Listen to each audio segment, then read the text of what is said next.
33 कोटि देवी देवता में अगर सबसे जल्दी राजी होने वाले देव हैं तो देव अधिदेव महादेव, स्वयं शिव।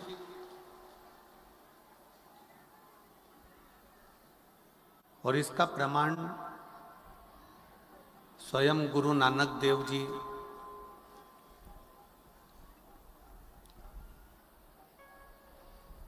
जब महाराष्ट्र की पवित्र भूमि पर पहुंचे तो गुरु नानक देव जी के साथ में संत नामदेव जी थे।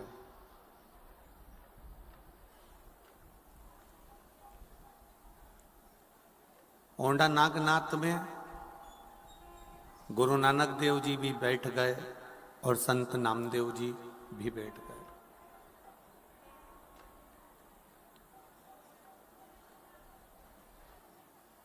थोड़ी देर बाद संत नामदेव जी ने गुरु नानक देव जी को प्रणाम कर कर कहा कि मैं अंदर शंकर का दर्शन करने के लिए जा रहा हूं,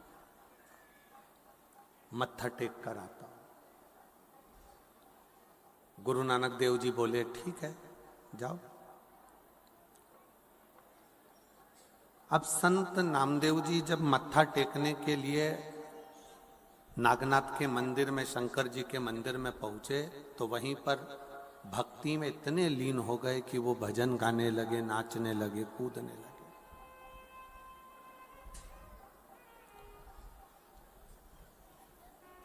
मंदिर के जितने पुजारी थे, मंदिर के जितने संत थे, पुजारी थे, पंडित थे, उन्होंने नामदेव जी को उठाकर मंदिर के पीछे फेंक दिया।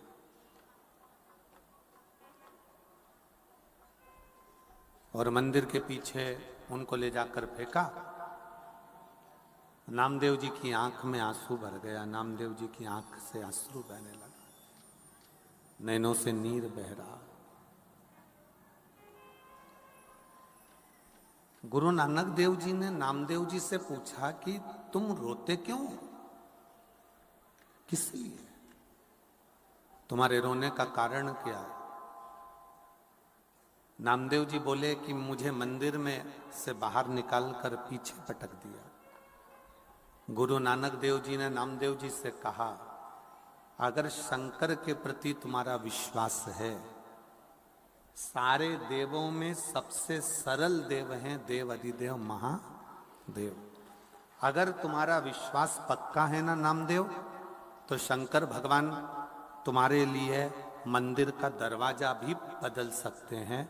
और आज भी भारत की भूमि पर एक मंदिर ऐसा है ओंडा नागनाथ का, जहां पर नामदेव जी ने गुरु नानक देव जी का कहना माना और भगवान शंकर की भक्ति में ऐसे लगे कि मंदिर का दरवाजा भी बदल गया। नामदेव जी जहां थे वहां हो गया और मूल स्थान पीछे हो गया।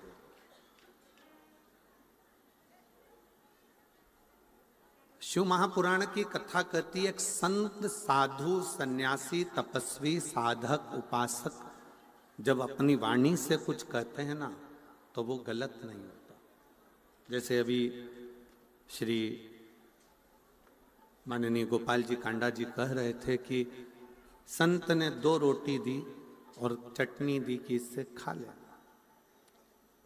अब समझने वाला समझ जाता कि वो 2 रोटी नहीं, 2 बालक ही एक संत ने गोदी में डाल दिए हैं कि ये 2 गोदी में बालक आ गए।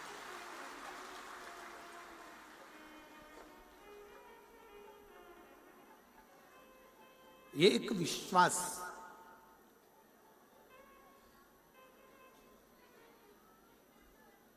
आज भी भारत की भूमि पर ऐसा मंदिर है ओंडा नागनाथ का, महाराष्ट्र में, जो मंदिर उल्टा है, बिल्कुल विपरीत।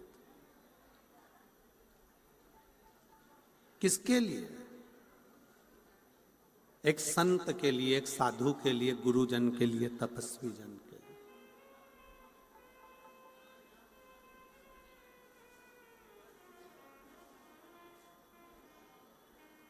एक साधक के लिए, एक उपासक के लिए और आपके विश्वास के लिए।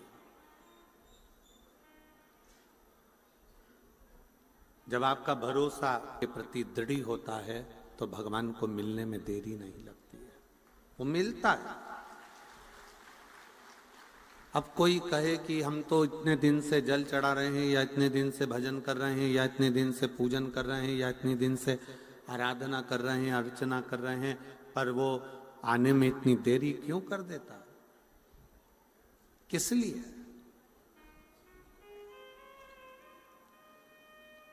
एक बच्चे को भूख लगी है,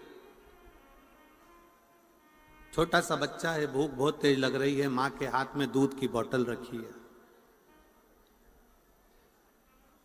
बच्चे को दूध नहीं पिला रही है, बच्चा रो रहा है, बिलख रहा है, बहुत रो रहा है, तो भी मां उस बच्चे को दूध नहीं पिला रही।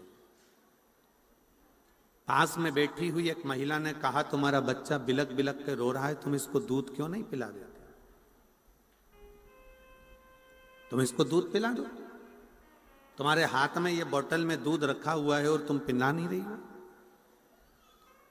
पूरी ट्रेन में जितने लोग सफर कर रहे थे उनने कहा कि इस बच्चे को दूध पिला दो, तुम्हारे बोतल में रखा हुआ है, पर मां अपने बच्चे को दूध नहीं पिला रही, बच्चा बिलख बिलख कर रो रहा। क्यों? उस मां से पूछा गया कि तुम अपने बच्चे को दूध क्यों नहीं पिला रही हो? तब मां ने कहा, यह दूध बहुत गर्म है, अगर मैं अपने बच्चे को पिलाऊंगी तो उसका मुख जल जाएगा, इसलिए मैं उसको दूध नहीं पिला रही, इसलिए मैं उसको दूध नहीं पिला रही, ये बहुत गर्म है। दूध ठंडा हुआ, मां ने दूध बच्चे को दिया, बच्चे ने पिया, बच्चा दूध को पी लिया। दूध ठंडा कर कर मां अपने बच्चे को देती है। आपने अभी की अभी मांगा कि भगवान मुझे ये दे दो, भगवान मुझे वो दे दो, भगवान मुझे ये दे दो, और भगवान के देने में अगर देरी हो रही है तो भगवान को धन्यवाद देना कि तू मेरा बाप है, तू अच्छे से जानता है कि मेरे लिए क्या अच्छा होगा और क्या बुरा होगा।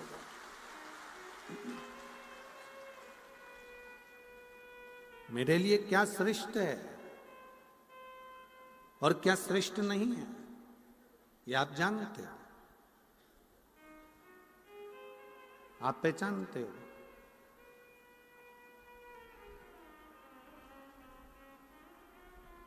हो सकता है कि भगवान कुछ देना चाहता हो, देते देते हाथ को रोक लेता हो, समझ लेना कि कुछ उसमें विद्वत्ता हो, कुछ उसमें श्रेष्ठता हो, और देगा जो तुम्हारे लिए श्रेष्ठ है, वो देगा, उसकी श्रेष्ठता होगी।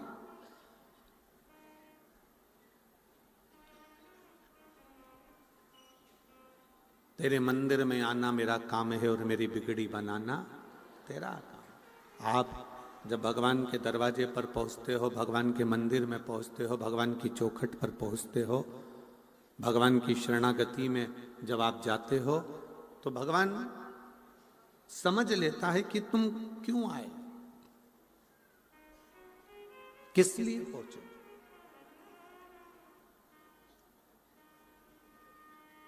एक बार मां जगतजननी जगदम्बा माता पार्वती जी भगवान शंकर के साथ में कैलाश पर बैठी हुई थी, और भगवान शिव बड़े अड़बंग होकर बड़े आनंद के साथ बैठे हुए थे। शिव पार्वती से बात कर रहे हैं, पार्वती शंकर जी से बात कर रहे हैं, और एक निवेदन ये कथा कर रही है, शिव महापुराण की कथा शंकर भगवान के और पार्वती के चरित्र से निवेदन कर रही है कि एक बात अपनी चित्त वृत्ति में बिठा कर रखो। जब पति पत्नी दोनों घर में रहें तो निवेदन है कि उस समय पर अपने हाथ का मोबाइल चाहे कटे हुए सेवफल का हो, एप्पल का हो, चाहे कैसा भी हो, पर जितनी देर पति पत्नी दोनों साथ रहें उतनी देर मोबाइल को कहीं अलमारी में दबाकर रख दिया करो, जिससे दोनों का स्नेह बातचीत पूर्ण हो।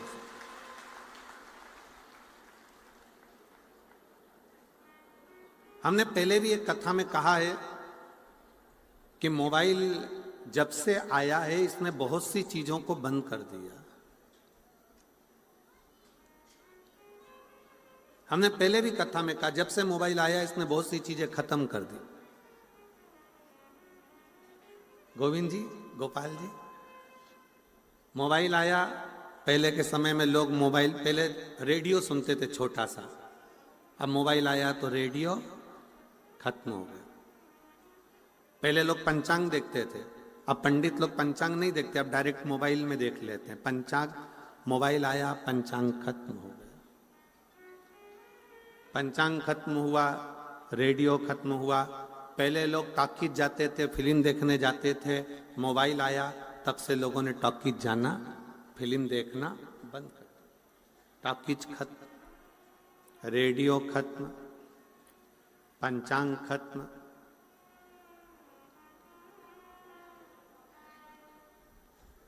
पहले लोग पत्र का इंतजार करते थे, अब मोबाइल पे बात करते हैं तो पत्र भी खत्म। मोबाइल आया, रेडियो खत्म हो गया, फिल्म खत्म हो गई, यहाँ तक कि पंचांग खत्म हो गए। और बचा कुचा था, पहले लोग टॉर्च लेकर चलते थे, जब से मोबाइल आया तब से टॉर्च भी खत्म हो गए। मोबाइल आने से टॉर्च खत्म हो गई, रेडियो खत्म हो गया, सब कुछ खत्म हो गया। और वही मोबाइल जिस दिन तुम्हारी पत्नी के हाथ में आ गया तो तुम भी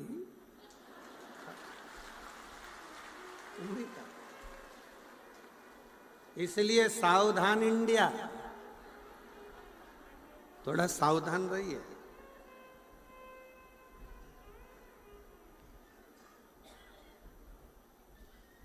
शंकर पार्वती जी का चरित्र कर रहा है, भगवान शिव और पार्वती जी का संवाद कर रहा है। शंकर पार्वती जी जितनी देर साथ में बैठते हैं उतनी देर व्यर्थ की बातों को छोड़,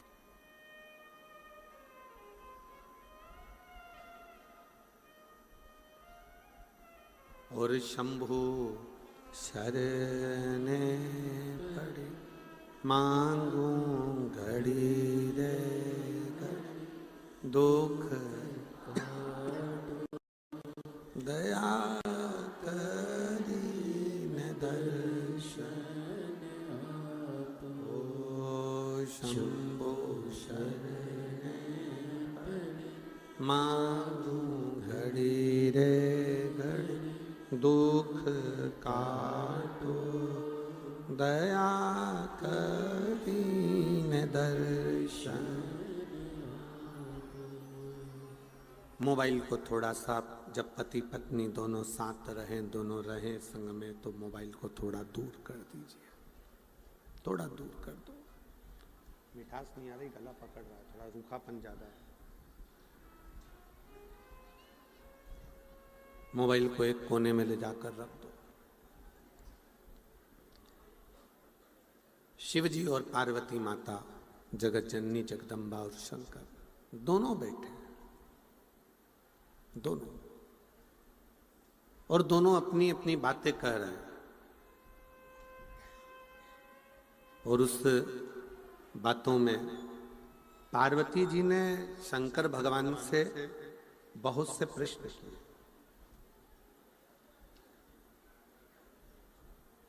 बहुत से प्रश्न।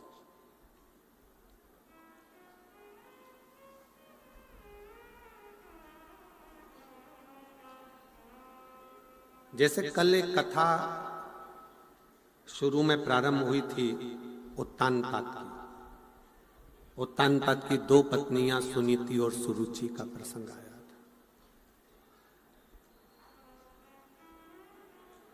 उसमें से एक सुनीति का बेटा ध्रुव है, सुरुचि का बेटा उत्तम है। और उत्तम सिंहासन पर बैठा हुआ है, ध्रुव जी महाराज भी आने वाले समय में सिंहासन पर बैठे। ये सब प्रसंग अपन ने श्रीमद् भागवत में सुना। पर उसके बाद का जो प्रसंग है कि उत्तम की जो धर्म पत्नी है, जिसका नाम बहुला है, वो अपने पति का सम्मान नहीं करती है, सत्कार नहीं करता, आदर नहीं करती। अब एक दिन उत्तम को ये बात का बड़ा दुख हुआ कि मेरी पत्नी मेरा सम्मान नहीं करती है, सत्कार नहीं करती है, आदर नहीं करती है, तो उन्होंने उस पत्नी को वन में भेज दिया। वो वन में चली और भ्रमण करती रही। भ्रमण करते करते वो पत्नी उत्तम की नागलोक में पहुंच गई और वहां एक सखी उसकी बन गई जिसका नाम था नंदा। पति ने धक्के मारकर निकाल दिया था। वो आदर नहीं करती थी, सम्मान नहीं देती थी, शब्द ठीक नहीं बोलती थी, तो उसको निकाल दिया। नंदा एक दिन बैठी हुई थी और नंदा के मन में जैसे शंकर भगवान माता पार्वती जी के साथ कैलाश पर बैठे हैं और दोनों आपस में चर्चा कर रहे हैं, बातें कर रहे हैं, वैसे ही बहुला ने नंदा से कहा कि मेरे पति ने मुझे निकाल दिया क्योंकि मेरी वाणी ठीक नहीं, मेरे शब्द ठीक नहीं।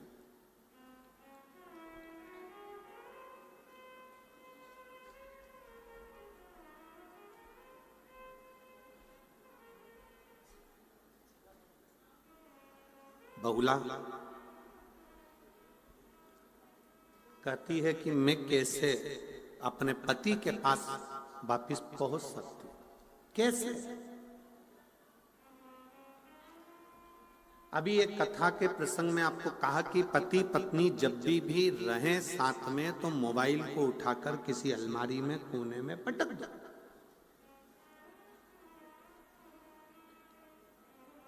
मैसेज करने वाले ने मैसेज करा है तो वो बाद में देख लेना।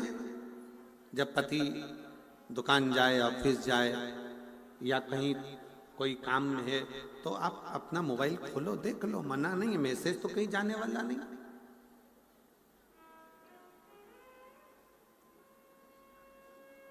आज अदालत में जितने प्रॉपर्टी के केस नहीं है, आज अदालत में जितने चोरी के केस नहीं है, प्रॉपर्टी के केस नहीं है, जितने जमीन जायदाद के केस नहीं है, जितने कत्ल के केस नहीं है, आज अदालत में सबसे ज्यादा केस नए लड़का लड़कियों के तलाक के चल रहे हैं। आज अदालत में सबसे ज्यादा केस अगर चल रहे हैं तो वो तलाक के चल रहे हैं। और उसका केवल एक कारण है, शादी तो हो जाती है पर हृदय मिल नहीं पाता। क्योंकि हृदय तो वो दिन रात को सो रहे हो तो मोबाइल में मैसेज चल रहे हैं, इंस्टाग्राम चल रहा है, फेसबुक चल रहा है, यूट्यूब चल रहा है, ये चल रहा है, वो चल रहा है।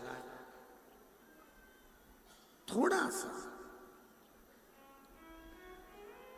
आप सबको मालूम है, लड़की और लड़के की जब शादी होती है तो सबसे ज्यादा जेवर माँ बाप अपनी बेटी को देते हैं और सबसे ज्यादा जेवर सास ससुर अपनी बहू को देते हैं। मालूम है कि नहीं मालूम है? जम के तो बोलो जरा।